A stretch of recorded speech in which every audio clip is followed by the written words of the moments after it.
September 11, 2001 உலக வரலாற்றில் ஒரு பெரிய திருப்பு முனை. அது வரைக்கும் அமெரிக்காவால் தடை செய்யப்பட்ட நாடா இருந்த பாகிஸ்தான் திடீர்னு அமெரிக்காவோட ஃப்ரெண்டா மாறிடுச்சு. $30 பில்லியன் அளவுக்கு சிவிலியன் ஃபண்ட்ஸ், மிலிட்டரி சப்போர்ட்னு பாகிஸ்தான்ல பணத்தை அள்ளி வீசினாங்க அமெரிக்கா. பதிலுக்கு ஏர் ஸ்பேஸ் ரைட்ஸ், இன்டெலிஜென்ஸ் ஆக்சஸ்னு எல்லா பர்மிஷனும் கொடுத்து பாகிஸ்தான் அமெரிக்காவை கட்டி பிடிச்சிக்கிட்டாங்க. ஆனா ஏன்? ஒசாமா பின் லாடன் 2001 அமெரிக்கால செஞ்ச டெரர் அட்டாக்ஸ். அமெரிக்கா கிட்ட வாங்கின காசுக்கு பல தீவிரவாத அமைப்புகள் மேல கவுண்டர் டெரர் அட்டாக் செஞ்சாங்க பாகிஸ்தான். பட் அதே நேரத்துல பல பயங்கரவாதிகளை சோறு போட்டு வாழ்றதும் அதே பாகிஸ்தான் தான். இது அமெரிக்காக்கு தெரியாதுன்னு அவங்க நினைச்சாங்க.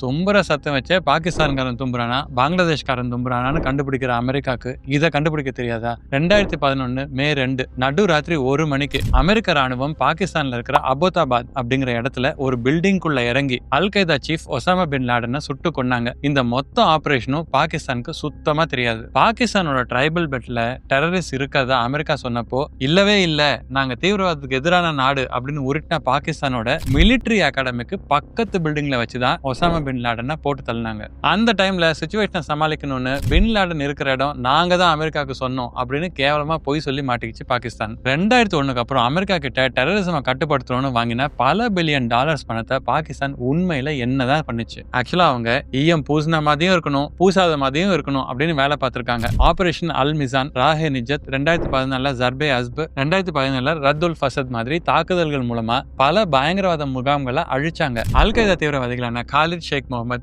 ராம்சி பின் அல் ஷிப் போன்றவர்களை போட்டு கொடுத்ததும் பாகிஸ்தான் தான். ஆனா இதுல எல்லாம் பாகிஸ்தான் புடுங்கினது சின்ன சின்ன கலைகளை தான், பெரிய விஷ செடிகளே இல்ல. தங்களுக்கு எதிரான தீவிரவாத அமைப்புகளை மட்டும் அழிச்சிட்டு இந்தியாவுக்கும் ஆப்கானிஸ்தானுக்கும் எதிராக எந்தெந்த தீவிரவாத அமைப்புகள் வேலை செஞ்சதோ அவங்களெல்லாம் தொடவே இல்லை. இன்ஃபேக்ட் அவங்கள தன்னோட சொந்த ராணுவம் மாதிரி வளர்த்து விட்டு அழகு பார்த்துச்சு. ஆப்கான் தாலிபனையோ ஹக்கானின் நெட்வொர்க்கையோ சுத்தமா தொடல.